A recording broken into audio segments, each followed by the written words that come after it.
लोकप्रियता के लिए नहीं देख रहे हैं। मसीही लोग किसी आसान बात की ओर नहीं देख रहे हैं।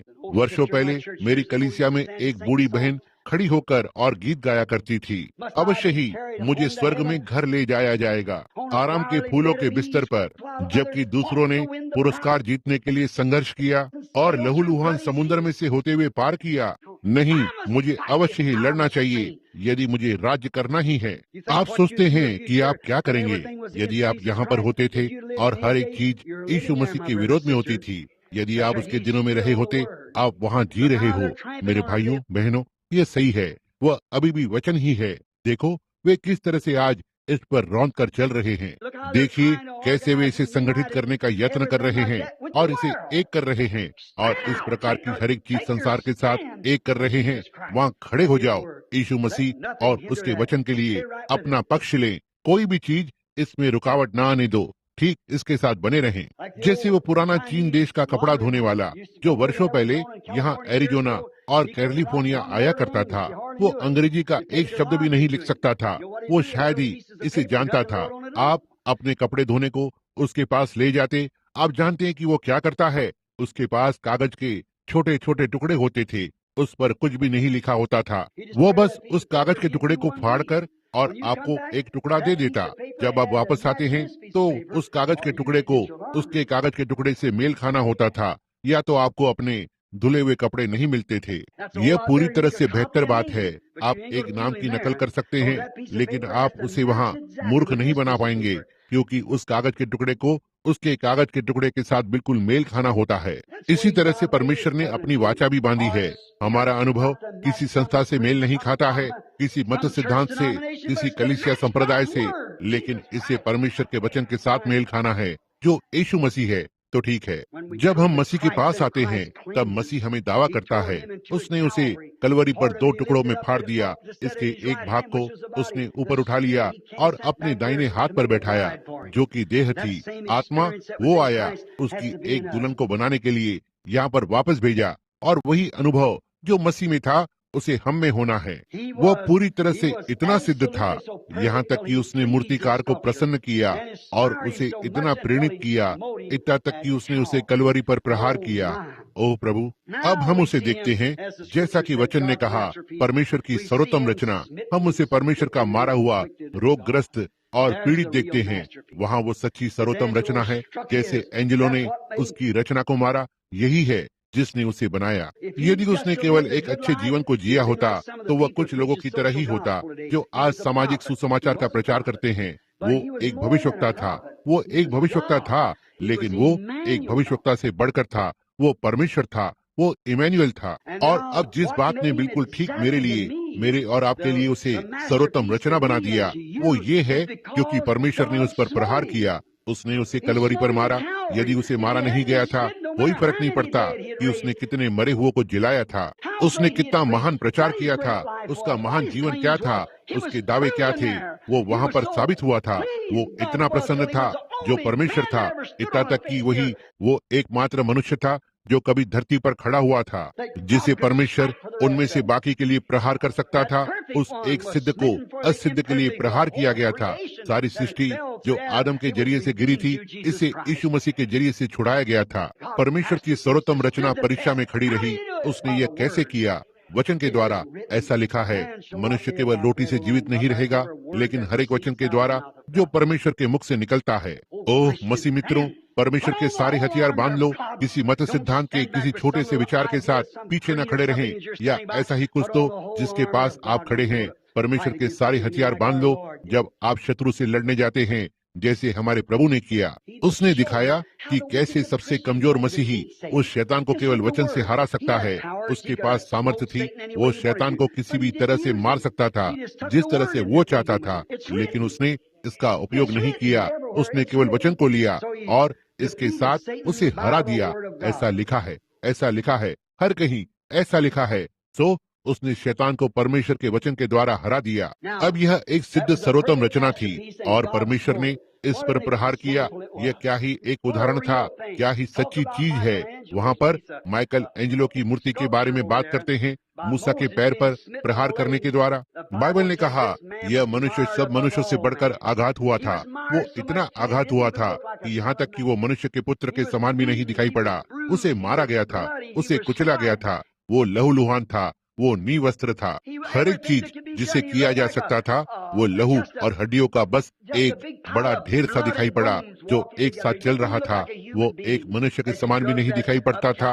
जब उसने घसीटकर उसे ऊपर कलवरी की ओर ले गया, परमेश्वर ने उसे हमारे लिए प्रहार किया। यही है जो उसे सिद्ध सर्वोत्तम रचना बनाता है। ओह, मैं उससे कितना प्रेम करता हूँ।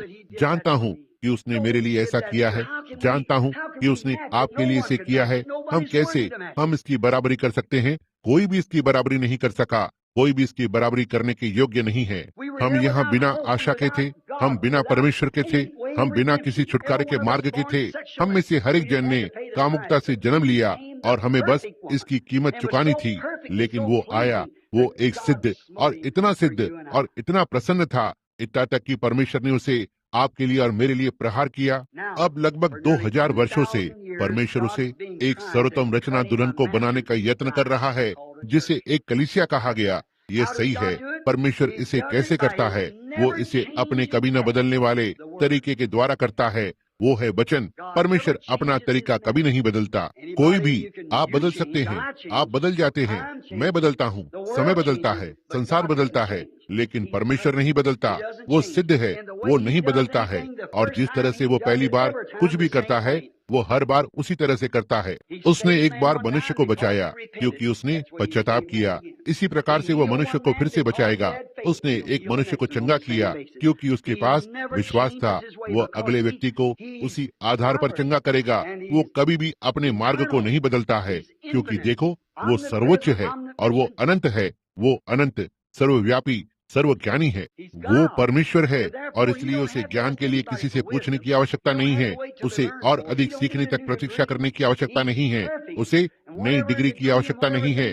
वो सिद्ध है और चाहे जिस भी स्तर पर हो और जो कुछ भी वो पहले बनाता है, उसका पहला निर्णय हमेशा के लिए वही रहता है। इसे कभी भी नहीं बदला जा सकता है। ओह, मैं कितना आनंदित हूँ।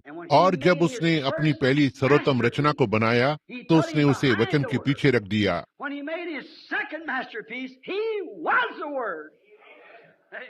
जब उसने उसकी दूसरी सर्वोत्तम रचना को बनाया, वो वचन था। आमीन। वो वचन था, ना ही वचन के पीछे था, लेकिन वो वचन था। परमेश्वर अपनी योजना को कभी भी नहीं बदलता। यही वो बात है जिससे उसने अपनी पहली कलीसिया को आरंभ किया, अर्थात वचन से। अब परमेश्वर वचन आदि में वो अन्य सभी से स्वतंत्र था, बाकी की हर एक चीज से, दूसरे सारे लोगों से। अब मेरे भिन्न होने के लिए इसे नहीं कह रहा हूँ। परमेश्वर अलगाव को करता है। क्या आप ये जानते हैं? आप एकीकरण के बारे में बात करते हैं। परमेश्वर अलगाव को करता है, वो निश्चय ही करता है। वो अपने लोगों को संसार से अलग करता है। उसने इजराइल को अलग किया जो उसका राष्ट्र है। वो अपनी कलीसिया को संसार से अलग करने की कोशिश कर रहा है, लेकिन कलीसिया संसार के साथ आगे जाना चाहती है। लेकिन उसके लोग अभी भी अलग अलग हैं, उसके लिए अलग अलग हैं। वो कौन है? वचन। कैसे एक मनुष्य का पवित्र आत्मा का बपतिस्मा हो सकता है और पवित्र आत्मा वचन को लिखता है, और एक मनुष्य के पास पवित्र आत्मा का बपतिस्मा हो और वचन का इनकार करे? भला कैसे पवित्र आत्मा आप में हो सकता है, उसके अपने वचन का इनकार करे जो आपके लिए रखा गया था? मैं इसे नहीं समझ सकता। इसे वचन के साथ सहमत होना है। और यदि आपके अंदर जो आत्मा है वो परमेश्वर की हर एक प्रतिज्ञा को आमीन के साथ विराम चिन्ह नहीं लगाती है, वहाँ कुछ तो गलत है। भाई फ्रेड सॉथमैन या आज रात यहाँ कोई तो है, हवाला दिया कि यीशु मसीह कल, आज और युगानुयुग एक सा है। वो वचन है, यह निश्चय ही है। वो हमेशा एक सा रहता है। देखो, और आपकी आत्मा को आमीन देकर विराम चिन्ह लगाना होगा। ओह, वो एक तरह से वो है, हर प्रकार से वो कल, आज और युगानुयुग एक सा है। अब हम ध्यान देते हैं कि परमेश्वर ने उसे मसीह के लिए एक दुल्हन बनाना आरंभ किया। और दुल्हन को अवश्य ही उसके साथ और उसी में पहचाना जाना चाहिए, क्योंकि यह उसी का भाग है। अब दुल्हन उसका भाग है, वो उसका भाग है। उस दिन के लिए वचन, दुल्हन उस वचन का भाग बन जाती है क्योंकि यह मसीह है। अब आप ये विश्वास करते हैं हमें मसीह में होना है, मसीह में हमें मसीह का होना है, मसीह में मसीह का भाग होना है। एक स्त्री क्या है जब वो एक पुरुष को ग्रहण करती है या एक पुरुष एक स्त्री को ग्रहण करता है, उस स्त्री को उसका भाग होना है। वे अब दो नहीं रहे, वे एक हैं। और जब परमेश्वर और मसीह एक बन गए, वे एक थे क्योंकि परमेश्वर वचन था और वचन देहधारी हुआ था। देह और वचन एक बन गए, और जब कलीसिया मसीह की दुल्हन बन जाती है तो वो और सुसमाचार एक से होते हैं। तब भला आप कैसे कह सकते हैं कि आश्चर्य कर्मों के दिन बीत गए? तब भला आप कैसे कह सकते हैं वो कल, आज और जुगानुजुग एक सा नहीं है? आप भला कैसे कह सकते हैं वे बातें उस एक प्रेरित के लिए या एक चेले के लिए है या किसी और दिन में किसी और के लिए है, जबकि आप उसके भाग होते हैं? जब उसने कहा आकाश और धरती टल जाएंगे लेकिन मेरा वचन कभी भी असफल नहीं होगा। प्रकाशित वाक्य 22 के विषय में क्या है? जब उसने किताब को लिखकर पूरा किया, उसने कहा मैं गवाही देता हूँ कि यदि कोई मनुष्य एक शब्द भी जोड़े या इसमें से एक वचन को निकालेगा तो उसका भाग जीवन की किताब से निकाल दिया जाएगा। हम कैसे स्वर्ग में होने जा रहे हैं? फिर यह कहें खैर मैं इसका विश्वास करता हूँ लेकिन मैं इसका विश्वास नहीं करता। आपको पूरा वचन होना होगा क्योंकि आप उसके भाग हैं। इसी तरह से परमेश्वर आज अपनी कलीसिया बनाने की कोशिश कर रहा है, ना ही एक संस्था के द्वारा, और वे हमें इस बात के लिए दबाव डालने की कोशिश कर रहे हैं। मित्रों, आप इसे आते हुए देख सकते हैं, दीवार पर हस्तलेख है। ज्यादा समय नहीं लगेगा जब हम एक विश्व कलीसिया बन जाएंगे और हर एक कलीसिया को ठीक उसी के अंदर जाना है, या तो परिस्थितियों में खड़ा होना है। तो क्या आप इस पर खड़े होने के लिए तैयार हैं? अच्छा होगा कि आप इसे केवल इसलिए ना करें क्योंकि आप सोचते हैं कि यह सही चीज है।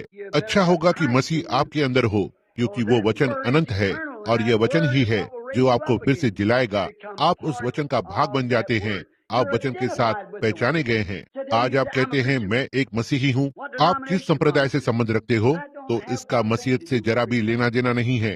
संप्रदायों का होना, इसमें कोई बात नहीं, मैं इसके विरोध में नहीं हूँ। लेकिन देखो कि यही है जो लोग, बहुत से लोग कहते हैं कि मैं संप्रदायों को खंडन करता हूँ, मैं उन्हें लताड़ता हूँ। मैं ऐसा नहीं करता। नहीं श्रीमान, वे संप्रदाय वे ठीक है, यह कार्य करने के समझौतों के जैसा है या ऐसा ही कुछ तो।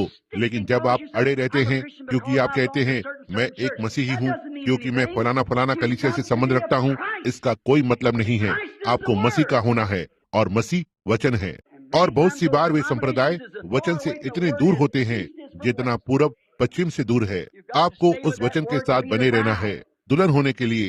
यदि आप दुल्हन में हैं तो आप वचन में हैं और वचन आप में है, और वो वचन जिसने मसीह में से होकर परमेश्वर को प्रतिबिंब किया, उसी परमेश्वर को आप में से होकर प्रतिबिंब करता है। आमीन। आमीन का अर्थ होता है ऐसा ही हो।